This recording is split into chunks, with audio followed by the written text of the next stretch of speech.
আসসালামু আলাইকুম বন্ধুরা। একবার কল্পনা করো, তুমি আর তোমার বোন নির্জন হাইওয়ে দিয়ে বাড়ি ফিরছো। চারপাশে শুধু ফাঁকা মাঠ, আর তোমরা হঠাৎ সেই রাস্তায় একটি মানুষ খেকো দানবের কবলে পড়লে। আর সেই দানবটি তোমাদের মারার জন্য একটি ভয়ঙ্কর গাড়ি নিয়ে তাড়া করতে থাকে। তাহলে কি তোমরা সেই দানবের হাত থেকে বেঁচে ফিরতে পারবে, নাকি সেই দানবের খাবারে পরিণত হবে? হ্যাঁ বন্ধুরা, আজকের গল্প সে ভয়ঙ্কর দানবকে নিয়ে, যে প্রতি 23 বছরে 23 দিনের জন্য জেগে ওঠে এবং মানুষের শরীরের অংশ খেয়ে নিজের শরীর তৈরি করে। তাহলে চলো দেরি না করে এক্সপ্লেন করা যাক জিপার্স কিপার্স নামের এক দানবের সিনেমার গল্প। তো গল্প শুরু হয় ট্রিস এবং তার ছোট ভাই ড্যারিকে নিয়ে।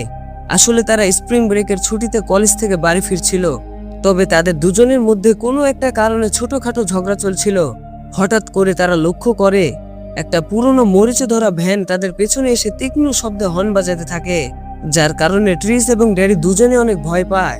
তবে সেই ভ্যানটা অস্বাভাবিক গতিতে তাদের গাড়ির পেছনে ডান বাম করতে থাকে।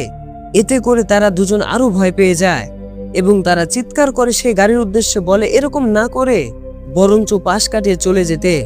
অবশেষে তারা রাস্তা থেকে সরে যায় এবং সেই ভ্যানটা সামনে চলে যায়। তবে তারা লক্ষ্য করে যে সেই গাড়িটা দেখতে অদ্ভুত রকমের, অনেক পুরনো মডেলের একটি গাড়ি। তবে এখানে ট্রিস ড্যারিকে একটা কথা বলে, যেখানে সে উল্লেখ করে আজ থেকে প্রায় 23 বছর আগে ঠিক এই হাইওয়ে রাস্তা থেকে কেনি এবং ডার্লা নামে দুজনের লাশ পাওয়া যায়, যেখানে তাদের মৃত্যু হয় খুবই অদ্ভুত এবং অস্বাভাবিক। কারণ সেখানে কেনির লাশ এবং ডার্লার মাথা খুঁজে পাওয়া যায়নি।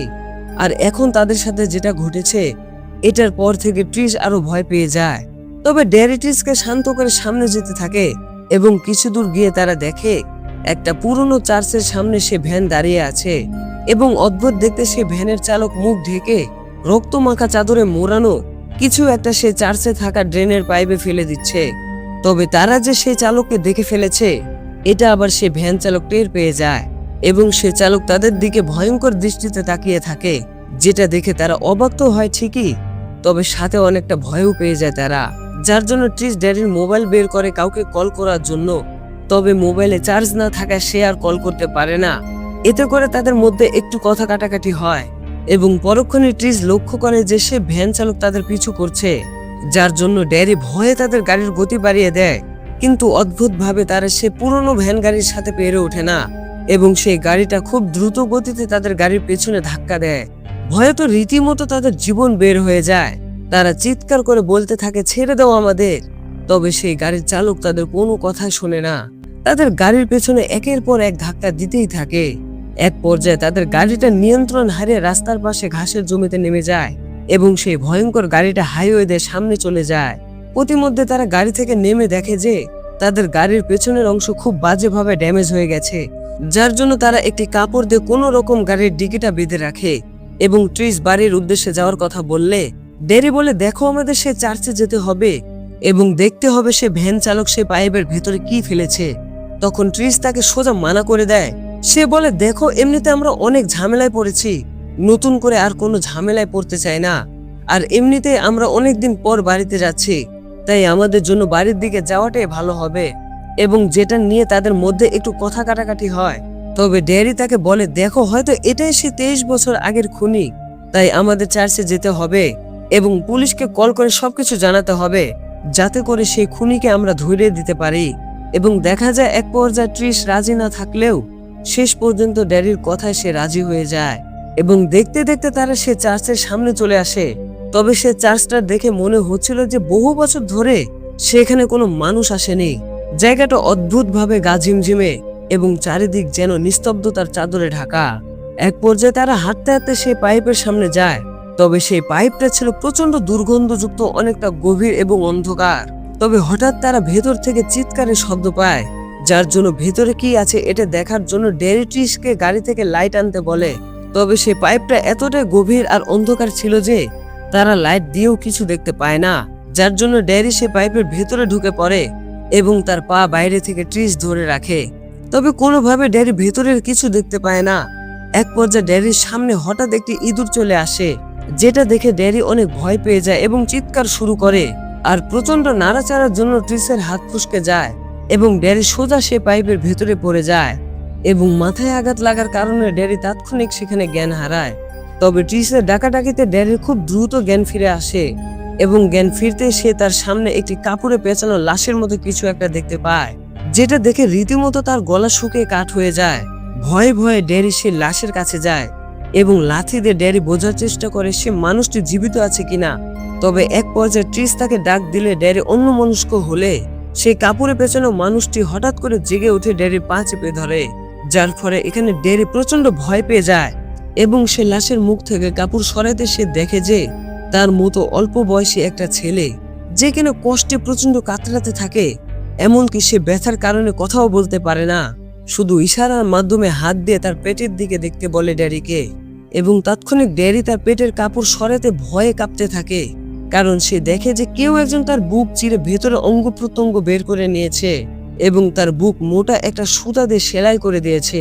পরক্ষণে সে ছেলেটি ড্যারিকে কিছু একটা বলতে চায়, তবে কিছু বলার আগে সে ছেলেটি মারা যায়। প্রতিমধ্যে ড্যারি ভয়ে ভয়ে সামনে যেতে থাকে এবং লাইট দিয়ে আশপাশটা দেখতে সেখানে সে অনেকগুলো লাশ এমনকি মানুষ কাটার সব যন্ত্রপাতি দেখতে পায়, যেটা দেখে সে অনেক ভয় পেয়ে যায়। ইতিমধ্যে সে লক্ষ্য করে যে তার জুতোর লেস খুলে গেছে, যার জন্য সে জুতোর লেস বাঁধার জন্য বসতে উপর থেকে কিছু একটা তার জুতোর উপর পড়ে এবং উপরে কি আছে এটা লাইট দিয়ে দেখতে ড্যারি পুরো বাকরুদ্ধ হয়ে যায়, কারণ উপরে ছিল অসংখ্য মৃত লাশ, যেগুলো কোনো এক বিশেষ পদ্ধতিতে সিলিং এর সাথে লাগানো আছে এবং প্রত্যেকটি মৃতদেহ একে অপরের সাথে সেলাই করে আটকে রাখা হয়েছে। তবে ড্যারি সবচাইতে আশ্চর্য হয় তখন যখন সে 23 বছর আগে হারিয়ে যাওয়া মেয়েটির লাশ দেখতে পায় সেখানে। তবে অবাক করার বিষয় হলো 23 বছর আগে মারা যাওয়া মেয়েটির লাশ 23 বছর পরেও অক্ষত অবস্থায় ছিল। অন্যদিকে ট্রিস রাস্তার সামনে দাঁড়িয়ে ছিল সাহায্যের জন্য, তবে নির্জন এলাকার জন্য সেখানে খুব কম মানুষ যাতায়াত করে। তবে দীর্ঘ সময় পর একটি গাড়ি আসতে থাকে তার দিকে, যেটা দেখে ট্রিস অনেক ভয় পেয়ে যায়। আসলে সে মনে করে এটা হয়তো সেই খুনিটার গাড়ি, যার জন্য সে ভয়ে তার গাড়ি স্টার্ট দিতে থাকে।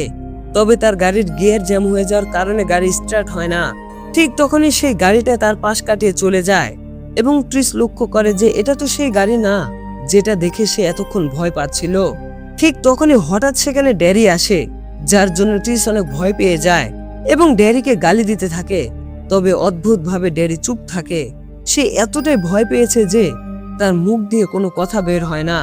প্রতিমধ্যে তারা একটি রেস্টুরেন্টের সামনে আসে এবং তাৎক্ষণিক তারা সে ভয়ঙ্কর গাড়িটাকে চার্চের দিকে যেতে দেখতে পায়, যেটা দেখে তারা দ্রুত রেস্টুরেন্টের ভেতরে যায় এবং রেস্টুরেন্টের মালিককে বলে দ্রুত পুলিশকে কল করতে। তবে সেখানে থাকা কারোর মধ্যে কোনো পরিবর্তন আসে না। ঠিক তখনই সেখানে থাকা একটি টেলিফোনে কল আসে এবং ট্রিস কল রিসিভ করতে তাদের সাবধান হতে বলে। সে বলে, আমি তোমাদের স্বপ্নে দেখেছি যে তোমরা সে ভয়ঙ্কর জায়গাটা দেখে ফেলেছো। আসলে শয়তান কোনো মানুষ নাকি ভূত তা আমি নিজেও জানি না, তবে এইটুকু বলতে পারি সেই শয়তানের যদি তোমাদের গন্ধ পছন্দ হয় তাহলে তোমাদের কাউকে ছাড়বে না। এবং সে তাদের একটি গান শোনায়, জিপার্স কিপার্স, যেটা হলো সেই শয়তানের পছন্দের একটি গান। এবং সে আরো বলে, তোমরা যদি কখনো এই গান শুনতে পাও তাহলে তাৎক্ষণিক সেই জায়গা থেকে পালিয়ে আসবে, কারণ এই গানটা হলো তোমাদের মৃত্যুর একটি সংকেত। আর যেটা শুনে ড্যারি প্রচন্ড ভয় এবং রাগে কল কেটে দেয়। পরক্ষণে রাত হতে সেখানে দুজন পুলিশ আসে, যারা কিনা ড্যারির কাছ থেকে সবকিছু শুনে তাকে পাগল ভাবতে থাকে, কারণ 23 বছর আগের মৃত লাশ 23 বছর পরেও কিভাবে না পচে অক্ষত অবস্থায় থাকতে পারে। তখন ড্যারি পুলিশের উপর চিৎকার করে বলতে থাকে, আমি মিথ্যা বলছি না। ঠিক তখনই রেস্টুরেন্টের মালিক এসে তাদের গাড়ির কাছে নিয়ে যায়, যেখানে যেতে তারা দেখে যে তাদের সমস্ত কাপড় চোপড় কেউ একজন এলোমেলো করে রেখেছে। তখন রেস্টুরেন্টের মালিক তাদের বলে, কিছু লোক গাড়ির জানালা দিয়ে দেখেছে যে একটা কালো পোশাকধারী লোক তাদের কাপড় নাকে নিয়ে অদ্ভুতভাবে গন্ধ শুকছে। এবং ড্যারি গাড়ির দরজায় কিছু আঙ্গুলের ছাপ দেখায় পুলিশকে, যেটা দেখে তাৎক্ষণিক পুলিশ রওনা দেয় সেই চার্চের দিকে। তবে কিছু দূর যাওয়ার পর পুলিশকে জানানো হয় যে সে পুরো চার্চে কোনো একটা কারণে আগুন লেগে গেছে, আর আগুন এতটাই তীব্র যে চার্চের ভেতরে কোনোভাবে ঢোকা যাচ্ছে না। ঠিক তখনই ড্যারি রেডিওতে সে জিপার্স কিপার্স গান শুনতে পায়, যার জন্য তারা অনেক ভয় পেতে থাকে। অন্যদিকে হঠাৎ পুলিশের গাড়ির সাথে কিছু একটা শব্দ করে ওঠে, যেটা দেখার জন্য লেডি পুলিশ জানালা দিয়ে উকি দিতে বিশাল বড় পা দেখে অনেক ভয় পেয়ে যায় এবং তাৎক্ষণিক সে লেডি পুলিশকে সেই ভয়ঙ্কর কিপার উপরে নিয়ে যায় এবং বাকি অন্য পুলিশকে গাড়ির ছাদ ফুটো করে মাথা বের করে নিয়ে এক কোবে শরীর থেকে মাথা আলাদা করে দেয় এবং সে মাথা ড্যারির গাড়ির উপরে পড়লে সে ভয়ে গাড়ির ব্রেকে চাপ দেয় যার জন্য সেখানে ছোটখাটো একটি দুর্ঘটনা হয় এবং ট্রিস তার গাড়ি থেকে নেমে পুলিশের গাড়ির কাছে যেতে লাগে। ঠিক তখনই সে ক্রিপার পুলিশের গাড়ি থেকে নামতে থাকে, যার জন্য ট্রিস তাৎক্ষণিক তার গাড়িতে ফিরে আসে এবং তারা প্রথমবারের মতো সেই ভয়ঙ্কর প্রাণীটাকে দেখতে পায়, যে প্রাণীটা কিনা পুলিশের কাটা মাথা হাতে নিয়ে অদ্ভুতভাবে শুকতে থাকে এবং পরক্ষণে তারা দেখে যে সেই প্রাণীটা পুলিশের জিভ কামড়ে খেতে লাগে, যেটা দেখে তারা ভয়ে দ্রুত গতিতে গাড়ি চালাতে থাকে। গাড়ি চালানোর এক পর্যায়ে তারা একটি বাড়ির সামনে আসে, যেখানে একজন বৃদ্ধ মহিলা তার শতাধিক বেড়াল নিয়ে বাস করত। সেখানে গিয়ে তারা পুলিশকে একটি কল করতে চায়, তবে প্রথমে সে মহিলা রাজি না হলেও পরবর্তীতে সে রাজি হয় এবং সে মহিলা মোবাইল আনতে ভিতরে যাবে, ঠিক তখনই সেখানকার কারেন্ট চলে যায় এবং তার বেড়ালগুলো হঠাৎ করে অদ্ভুত আচরণ করতে থাকে। ঠিক তখনই তারা লক্ষ্য করে সেখানে কাকতারুয়ার বেশে সে ক্রিপার দাঁড়িয়ে আছে, যেটা দেখে বৃদ্ধ মহিলাটি তার বন্দুক দিয়ে গুলি করতেই সেই ক্রিপার এক লাফে মহিলার বাড়ির ভিতরে চলে যায়। তখন মহিলাটি ভিতরে যেতে চাইলে ড্যারি এবং ট্রিস তাকে মানা করে, তবে সে কারো কোনো কথা না শুনে সোজা ভিতরে চলে যায় এবং কিছুক্ষণ পর বাড়ির ভিতরে পরপর কয়েকটি গুলি করার শব্দ আসে। পরক্ষণে তারা দেখে সে মহিলাটি তাদের সামনে আসছে, তবে কাছে আসতে তারা বুঝতে পারে যে মহিলাটি মারা গিয়েছে এবং ক্রিপার সে মহিলাটির পেছন থেকে বের হয়ে আসে। তখন তারা দৌড়ে গাড়িতে গিয়ে বসে এবং গাড়ি স্টার্ট দিয়ে রাস্তায় চলে আসে, তবে ভয়ঙ্কর সেই ক্রিপার তাদের রাস্তা আটকে দেয়, যার জন্য ট্রিস তাকে গাড়ি চাপা দিয়ে মারতে চাইলে কোনোভাবে তা করতে পারে না, কারণ ক্রিপার হিংস্র একটি দানব হলেও তার ভেতরে মানুষের মতোই বুদ্ধি রয়েছে। তবে এক পর্যায়ে ট্রিস চালাকি করে সেই ক্রিপারকে গাড়ি চাপা দিতে সফল হয় এবং সে পরপর কয়েকবার তাকে গাড়ি চাপা দিতেই থাকে, যার জন্য ক্রিপার এখানে অচেতন হয়ে যায়। তবে এক পর্যায়ে সেই ক্রিপারের পিঠ থেকে অদ্ভুত দেখতে একটি পাখা বের হয়ে আসে, যেটা দেখে মনে হচ্ছিল যে শেষবারের মতো সে বাঁচার জন্য উড়ে পালাতে চাচ্ছে। তবে ট্রিস তার উপর দিয়ে গাড়ি চালিয়ে সোজা চলে যায়। এখানে তারা ভাবে হয়তো তারা তাকে মেরে ফেলেছে, যার জন্য তারা দুজন চলে যায় একটি পুলিশ স্টেশনে, যেখানে গিয়ে ডেরি দেয়ালে লাগানো পেপারে শহরের সমস্ত নিখোঁজ হওয়া মানুষের নিউজ দেখতে পায়। ঠিক তখনই সেখানে হার্টম্যান নামের সে মহিলাটি আসে তাদের কাছে, যে কিনা ডেরিকে কল করে সাবধান হতে বলেছিল। তো হার্টম্যান ডেরিকে বলে, আমি তোমাদের স্বপ্নে দেখেছি তোমরা সেই ভয়ঙ্কর জায়গা দেখেছো। তখন ডেরি তাকে জিজ্ঞেস করে আসলে ওই প্রাণীটা কেন আমাদের পেছনে পড়েছে। তখন হার্টম্যান বলে, আসলে সেই প্রাণীটা প্রতি 23 বছর পর 23 দিনের জন্য জেগে ওঠে, আর এই 23 দিন নৃশংসভাবে মানুষ শিকার করে। আসলে ওই প্রাণীটা মানুষের শরীরের অঙ্গ প্রত্যঙ্গ খেয়ে নিজের শরীর গঠন করে, আর তাছাড়া সে মানুষের ভয়ের গন্ধ শুকে এটা বুঝতে পারে যে ওই মানুষের কোন অংশ তার পছন্দ। আর ওই প্রাণীটা তোমাদের দুজনের মধ্যে একজনের গন্ধ পছন্দ হয়েছে, যতক্ষণ সে তাকে না মারবে ততক্ষণ সে থামবে না। ঠিক তখনই আমরা দেখতে পাই ক্রিপার আসলে মরেনি, বরঞ্চ সে খোঁড়াতে খোঁড়াতে সে পুলিশ স্টেশনে চলে আসে। এখন তোমাদের হয়তো এই প্রশ্নটা আসতে পারে যে ক্রিপারকে তো তারা গাড়ি চাপা দিয়ে মেরে ফেলেছে, তাহলে সে জীবিত হলো কি করে? আসলে বন্ধুরা, ক্রিপার হলো এমন একটি হিংস্র প্রাণী যে কিনা মানুষের অঙ্গ প্রত্যঙ্গ খেয়ে নিজের শরীর রিপেয়ার করে। আর যেহেতু সে এই পর্যন্ত অনেক মানুষকে মেরেছে, হয়তো সেখান থেকে অঙ্গ প্রত্যঙ্গ খেয়ে তার কিছু অংশ রিপেয়ার করে সে পুলিশ স্টেশনে এসেছে। তো পরক্ষণে সেখানকার কারেন্ট চলে যায়, যার জন্য সেখানকার ইমার্জেন্সি কারেন্ট সাপ্লাই করা হয় এবং একজন গার্ড সকল আসামি ঠিকঠাক সেলের ভিতরে আছে কিনা তা চেক করতে যায়। তবে সেখানে গিয়ে সে ভয়ঙ্কর একটা দৃশ্য দেখে, যেখানে সে ক্রিপার একজন আসামিকে মেরে তার শরীরের মাংস ছিঁড়ে ছিঁড়ে খাচ্ছে, যেটা দেখে সেই গার্ড গুলি করতে থাকে।